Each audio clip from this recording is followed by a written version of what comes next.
दोस्तों, Vodafone idea limited की बात करें तो यहाँ पे non executive chairman Kumar Mangalam Birla का बयान निकल कर आ गया है। क्या कहना है वोडाफोन आइडिया को लेकर, किस तरह से वोडाफोन आइडिया आगे बढ़ेगा, उसकी यहाँ पे उन्होंने एक बानगी बताई है। अब आप देख ही सकते हो कि वोडाफोन आइडिया पहले से बहुत मजबूत स्थिति में आ चुका है। कस्टमर बेस जो पिछले कई सालों से लगातार कम हो रहा था, उसमें वृद्धि होनी शुरू हो चुकी है। कंपनी की नेटवर्क एक्सपेंड कैपेसिटी बढ़ रही है, 5G में कंपनी रोल आउट होना शुरू हो चुका है और बैंक कर्ज देने को भी तैयार हो चुके हैं। ऐसे में क्या वोडाफोन आइडिया का बुरा वक्त था वो खत्म हो चुका है। ये वोडाफोन आइडिया का शेयर, जिसमें आइडिया अकेला 100 रुपीज़ के आसपास ट्रेड किया करता था, ये दोनों कंपनियां मिलकर शेयर की प्राइस 15 रुपीज़ से नीचे।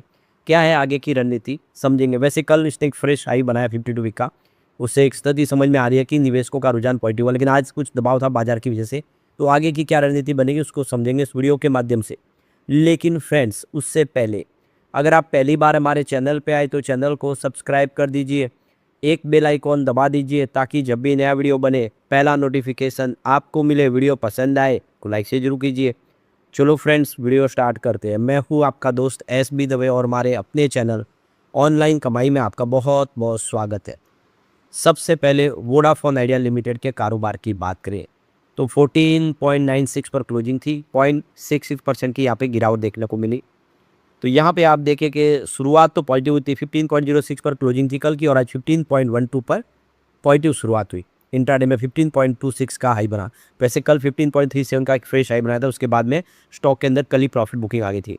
आज इस प्रॉफिट बुकिंग का जो सिलसिला आज भी जारी है और स्टॉक 14.91 पर फिर आ गया। तो काफ़ी अच्छी तेज़ी बनी थी, उसके बाद में प्रॉफिट बुकिंग का तो मामला बंद नहीं था।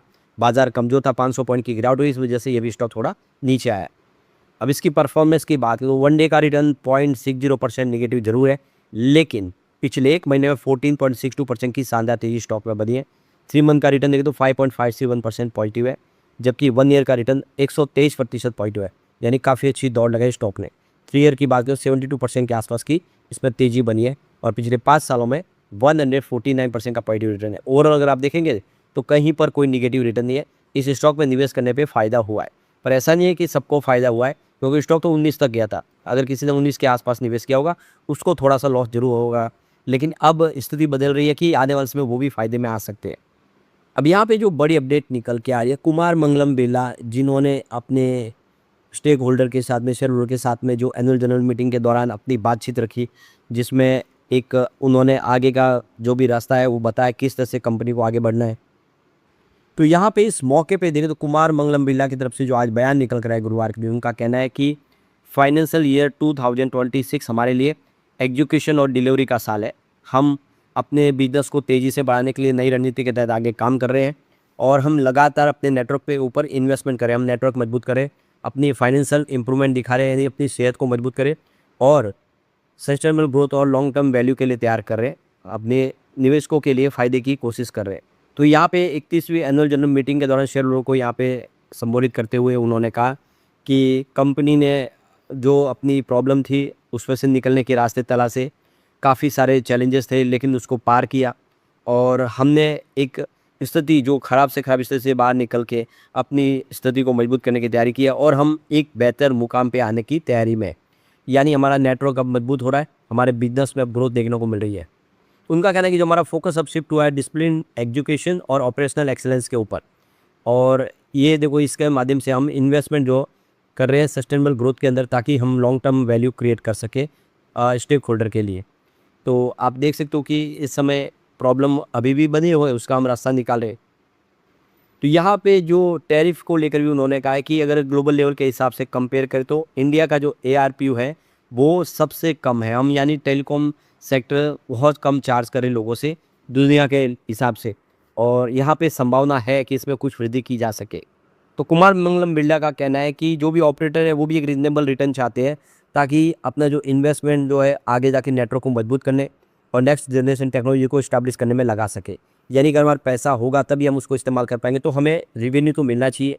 अगर हम जो सर्विस दे रहे हैं उसके पीछे हम रीजनेबल अगर हमें रिटर्न नहीं मिलेगा तो हम सर्विस को और कैसे अच्छा कर पाएंगे, लोगों को बेहतर सर्विस कैसे दे पाएंगे। लगातार वही टेक्नोलॉजी बदले, उसके लिए खर्च की आवश्यकता है। तो कुल मिला के रणनीति तय है, निवेश लाया जाएगा, कमाई भी की जाएगी और बिजनेस को पटरी पे लाया जाएगा। जो ग्राहक खो गए उस ग्राहकों को फिर से अपनी तरफ लाया जाएगा। अब यहाँ पे देखिए कल 52 वीक के हाई पर पहुँच गया स्टॉक, 2024 के बाद पहली बार 15 को पार किया। अब एक्सपर्ट क्या कह रहे वोडाफोन को लेकर, तो देख सकते हो वोडाफोन आइडिया को लेकर एंजल वन के टेक्निकल एनालिस्ट हितेश राठी कहते हैं कि वोडाफोन आइडिया का टेक्निकल स्ट्रक्चर ऊपर की शुरुआती ट्रेड रिवर्सल का संकेत दे रहा है, जबकि इसका ओवरऑल स्ट्रक्चर अभी भी कंसोलिडेशन की स्थिति में है। इसकी रहेगी ऊपर की तरफ 20 रुपीज़ के लेवल के आसपास, और सपोर्ट है वो 6 रुपये के आसपास है दिखाई दे रहा है। या अगर इसमें कमजोरी बनती है तो 6 रुपये का सपोर्ट है, वो सपोर्ट जो इसका 52 वीक का लो है। आप समझ सकते 6 रुपये से स्टॉक ने दौड़ना शुरू किया था, अब 15 तक पहुंचा। एक अब यहाँ पे इसकी जो रेंज बनेगी वो 20 रुपये के आसपास की बनेगी, यानी 20 रुपये के आगे अभी जाने की संभावना कम दिखाई दे रही है यहाँ पे एंजल वन के हिसाब से। दूसरी तरीके से स्वस्तिका मार्ट इन्वेस्ट मार्ट के सीनियर टेक्निकल एनालिस्ट प्रवेश गौड़ ने कहा है कि वोडाफोन आइडिया का शेयर टेक्निकली पॉजिटिव नजर आ रहा है।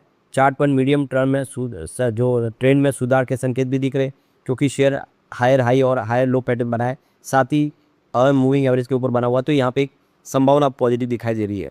तो उन्होंने बताया कि शेयर तगड़े वॉल्यूम से देखिए 14.30 से 14.50 के ऊपर ब्रेकआउट देने को हमें देखने को मिला है, जिससे बुलिश सेटअप को मजबूती मिली है। मोमेंटम इंडिकेटर भी सपोर्टिव है, आरएसआई तेजी से रिकवर हुआ है और ऊपर की ओर बढ़ रहा है, जबकि एमएससीडी पॉजिटिव क्रॉसओवर बना रहा है, जो मजबूत खरीदारी के संकेत दे रहा है। यहाँ पे प्रवेश कोड मानते हैं कि आगे चलकर शेयर के लिए 15.50 के स्तर का जो इमीडिएट रेजिस्टेंस का काम कर सकता है। अगर अच्छे वॉल्यूम के साथ भावी इस लेवल के ऊपर बना रहता है तो ये 16 और 17 रुपये की ओर जा सकता है।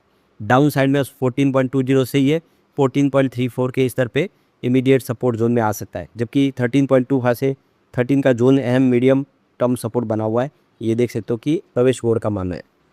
अब वोडाफोन आइडिया के तेजी के ट्रिगर क्या हो सकते हैं, तो कि बाजार में जारी उतार चढ़ाव के बीच में वोडाफोन आइडिया के शेयर में तेजी का ट्रिगर जो है फंड जुटाने की योजना है, क्योंकि निवेशकों को उम्मीद है कि वोडाफोन आइडिया को जल्दी बैंकों से बड़ी रकम जुटाने की जो प्रक्रिया वो पूरी हो जाएगी और काफ़ी बड़ा इन्वेस्टमेंट मिल सकता है।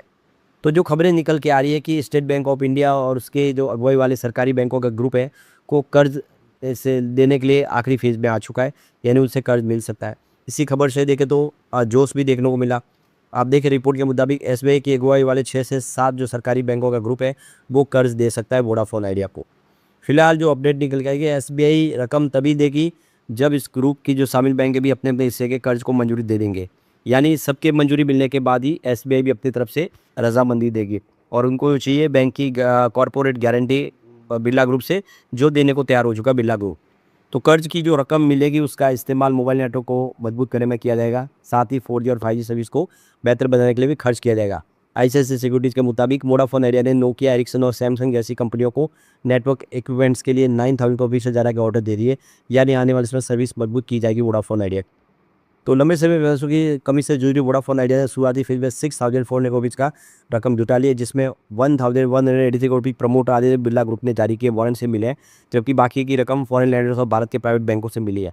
तो स्थिति बदल रही है और आने वाले में वोडाफोन आइडिया बेहतर कर सकता है। लेकिन फ्रेंड्स, कोई भी इन्वेस्टमेंट करने से पहले अपने फाइनेंशियल एडवाइजर से एडवाइस ले ले या अपना खुद का रिसर्च करें, क्योंकि मैंने वीडियो आपके एजुकेशनल पर्पज़ के लिए ही बनाया। वीडियो पसंद आए तो लाइक से जरूर कीजिए और चैनल को सब्सक्राइब कर दीजिए। Thank you friends.